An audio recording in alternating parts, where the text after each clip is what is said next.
দেবতার আসনে মোদি, দিল্লির প্রেস ক্লাবে আরতি ঘিরে রাজনৈতিক মহলে তুঙ্গে বিতর্ক। ভক্তির বাড়াবাড়ি নাকি প্রচারের কৌশল? রামের আদলে মোদির পুজোয় শরগুল দেশ জুড়ে। শর্ত ভঙ্গের সাফাই প্রেস ক্লাব কর্তৃপক্ষের। ভাড়ায় নিয়ে এই অপচেষ্টা বরদাস্ত নয়। নমস্কার, আপনারা দেখছেন পয়েন্ট ব্ল্যাক। দিল্লির পবিত্র প্রেস ক্লাব চত্বরে সেদিন যা ঘটল তাকে নিছক তেলবাজি বলা হলে চামচামি শিল্পের সঙ্গে আস্ত একটা বেয়াদবি হয়ে যাবে। খুদ রাজনীতির ময়দানে চাটুকারিতার বহর এখন এমন এক মহা জাগতিক উচ্চতায় পৌঁছে গেছে যে হলিউড, বলিউডের যে কোনো সায়েন্স ফিকশন বা সাইকোলজিক্যাল থ্রিলার মুভির চিত্রনাট্য এর কাছে লজ্জায় গঙ্গা জলে গিয়ে ডুব দিয়ে মরতে বাধ্য। ভাবুন তো একবার, দেশের প্রধানমন্ত্রীকে রামচন্দ্রের আদলে ব্যানার বন্দি করে তার ছবির তোলা একেবারে ধূপকাঠি জেলে খাস প্রেস ক্লাবের মাটিতে ভগবান শ্রী নরেন্দ্র মোদী চালিসা পাঠ করে ভক্তির ফুলঝুরি ছুটানো হচ্ছে। দৃশ্যটা কল্পনায় আনলেই মনে প্রশ্ন জাগে, আয়োজকরা কি কোনো রাজনৈতিক দলের নির্বাচনী সভা করছিলেন, নাকি কোনো সস্তা থার্ড গ্রেড পৌরাণিক মেগা সিরিয়ালের সেটে জোর করে ঢুকে ডিরেক্টরের মাইক কেড়ে নিয়েছিলেন? পুজো দেওয়ার জন্য মন্দির ছিল, সাধকদের নির্জন গুহা ছিল, এমনকি চাইলে তো খোদ সংসদ চত্বরে ওই হোমযজ্ঞ বসানো যেত। কিন্তু গণতন্ত্রের চতুর্থ স্তম্ভের পবিত্র আখড়াটাকেই কেন যে তেলবাজির এই স্বর্গরাজ্য বানাতে হলো? তার পেছনে কি গভীর কোনো মহাজাগতিক চক্রান্ত আছে?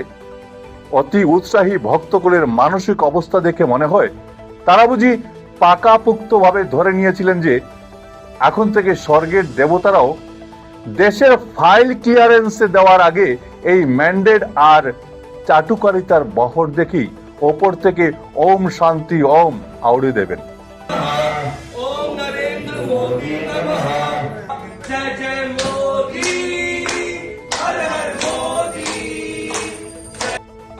ये तीर जो है इसी से राहुल गांधी जैसे रावण का विनाश होना है, और जैसे ही राहुल गांधी जैसे रावण का विनाश हो जाएगा ऑटोमेटिक कृपा होगी और भगवान श्री नरेंद्र मोदी जी फिर साक्षात राम राज्य की स्थापना हो जाए।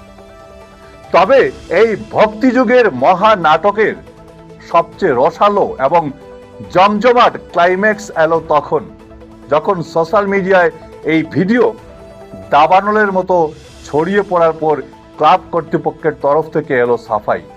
প্রেস ক্লাব কর্তৃপক্ষ জানালেন হলটা নাকি শুধু একটা সাধারণ সাংবাদিক সম্মেলনের জন্য ভাড়া নেওয়া হয়েছিল, আর ঘরের ভেতর কেউ যে এমন দিব্য জ্ঞানে ভরপুর হয়ে কোনো কল্পিত অবতারের উপাসনা শুরু করে দেবে তা নাকি তাদের ঘুণাক্ষরেও ধারণায় ছিল না।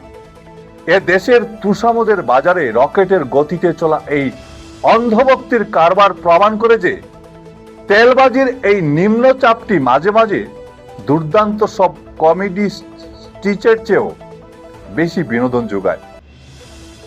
ভক্তকুল বোধহয় বারবার এই চরম সত্যটা ভুলে যান যে রাজনীতির ময়দানে নেতা যতই পরাক্রমশালী আর জনপ্রিয় হন না কেন, তাকে জবরদস্তি দেবতার আসনে বসাতে গেলে সাধারণ মানুষের ইভিএম মেশিনের রায় তো দূর কি বাদ, খোদ উপরওয়ালা থেকেও স্বর্গের কোনো স্পেশাল লাইসেন্স বা সার্টিফিকেট অ্যাপ্রুভ করিয়ে আনতে হয়।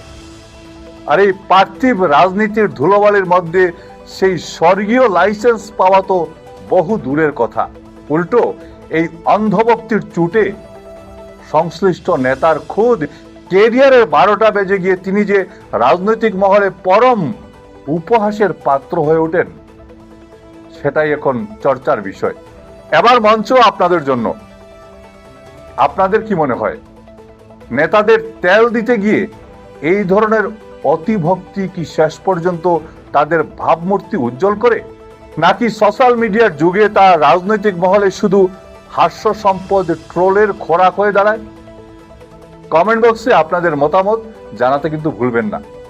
আজ ছিল এ পর্যন্তই। ভালো থাকবেন, সুস্থ থাকবেন। ভিডিও সম্পাদনায় আমার সঙ্গে ছিলেন বঙ্কিম সোনার।